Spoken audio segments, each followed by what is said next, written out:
this play was. Chargers down. Final minutes. Justin Herbert pulls a rabbit out of his hat, avoiding a sack, finding Ladd McConkey, who sets up the game-winning score. D, how about that? Switching hands. I mean, listen, that's what you get paid the biggest bucks for right there.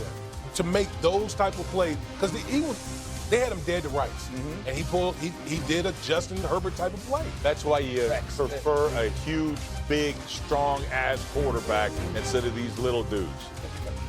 As we said to Rex, we like our insiders little, but not our quarterback. So that's one of the plays of the season, and the Chargers get a win over the Dolphins. Chargers banged up. We'll see if they wind up getting Joe Alt, their tackle, back. But it was not so much what happened in the game. It was what happened after the game that had the internet talking. After the Dolphins lost yesterday, Tua Tagovailoa calling out his teammates. Listen to this. We have guys showing up to player-only meetings late, guys not showing up to player-only meetings. Like, there's a lot that goes into that. Do we have to make this mandatory? Do we not have to make this mandatory? It's a lot of things of that nature that we got to get cleaned up, and it starts with the little things like that. Wow. That's something else. I mean, I'm looking over at my players over here. Teddy, you're one of the team leaders, and one of the great team leaders in recent football memory. What did you think of that?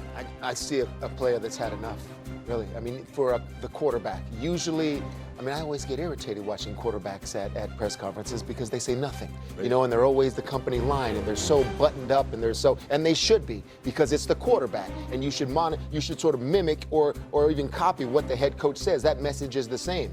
This is totally fractured from it now. This is Tua saying, I've had enough. I mean, I need help. And I'm not getting it from my head coach because I'm trying everything that I can to do it. I understand, right? 3 picks. He had 3 picks in the game, but still, I'm sure he's trying to do the right thing in the locker room. You failing on the field, sure, but still in the locker room, he's trying to do things that he feels he is alone. And others aren't doing that, and not even my coach is helping me do this. That's when you have frustration at the podium. It's literally week 6. It's week 6 in the season. We're not talking OTAs. We're not talking minicamp. It's week 6, and you're sitting here talking about, whether a meeting should be voluntary, mandatory, if guys going to show up or not. Like, this is going on during the season. During the season, so bro. What does that say to you? That Mike McDaniels is a dead man walking. Right now, we've been talking about culture, locker room. It seemed like all season long, even in the offseason for the Miami Dolphins, and you're having these discussions to the media, like it's over in Miami. I mean, and look, I get it. I shouldn't have called the guy nerd boy or whatever. I shouldn't have said that. All right, but he's not inspiring anybody, nobody. And this whole offseason, they had all these, they were disconnected in the offseason. Right. Yeah. And now you get to week 1, and I said that because I see it on the field. This defense stinks. Like, they have a lot of good players. They stink right now.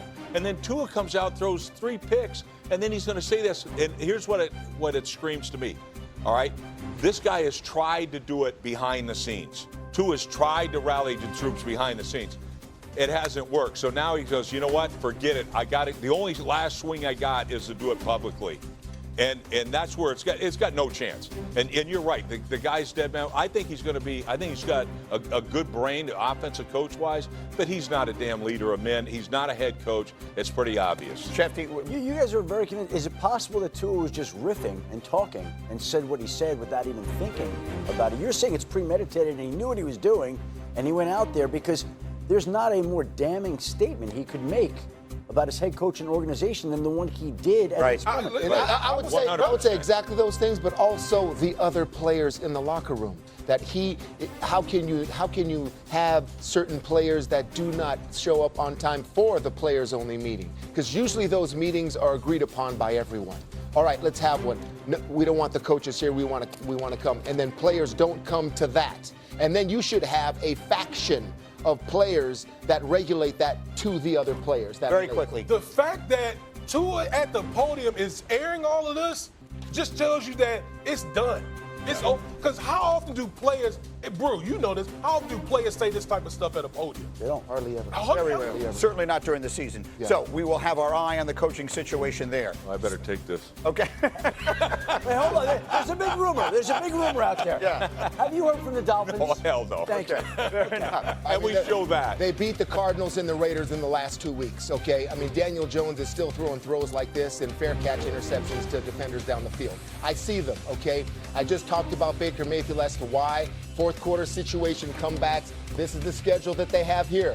All right, they beat the Broncos on a leverage call, and it doesn't matter. They won the football game. I understand that. This is a 5-1 football team right now that still has a lot to prove to me, okay? You don't win Super Bowls in week 6. Daniel Jones has a lot to prove to me that he can be a quarterback like a Baker Mayfield, like a Josh Allen, like a Patrick Mahomes.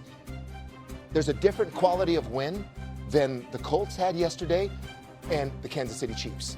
A huge different quality of win right there. I mean, You're buying the Colts. Well, I'm buying the Colts because I think Lou Anarumo has done a good job as Their a defensive defense. coordinator and Yeah. stuff, although it never showed up yesterday. Right. I mean, they let Jacoby Brissett look like Joe Montana.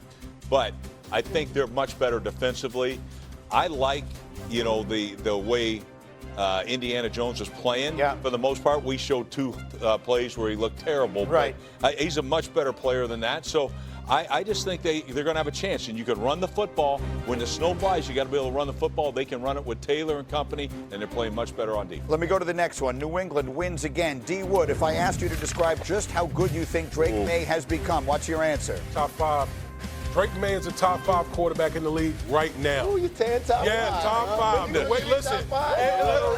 Listen, he had his national coming out party against the Buffalo Bills where it was on display how good this young man is, and he continues to get better and better and better. I'm telling you, I think New England's ahead of schedule, and they got a special kid at the quarterback position. Well, D. Wood, I don't know if he's top 5, but if you're having a draft right now, he might go top 5 because he's so young and things. But I'm going to tell you the MVP for that team is their coach, and it's Mike Vrabel. You know how you judge? You judge like, hey, we're coming in, we're going to create a culture, and it's hard work, it's discipline, it's all those type of things that are important. But here's how I judge it, being around this game 100 years, all right? I want to see the improvement of players. You want to see what kind of coach it is? How many players on that team have improved? Besides 100% of them. Right. Every single one of those players got better. That is coaching. When you look at other teams that coaches come in, how do they look? When there are no players getting better, that'll tell you about your coach also. Mike Vrabel, to me, has done an amazing job. Best hire by far in the offseason. Says a lot about it that they did it last week and they did it again this week. How many teams have we seen that have had a great win and then they fall off because mental toughness isn't there or the coach doesn't keep them on the right track? They had to have a lot of combination of things happening. Free agent signings, Milton Williams, great signs, okay? Rookies, left side of the offensive line, and the improvement of Drake, it's all happening in New England, and a lot of us Yeah, and I quickly still don't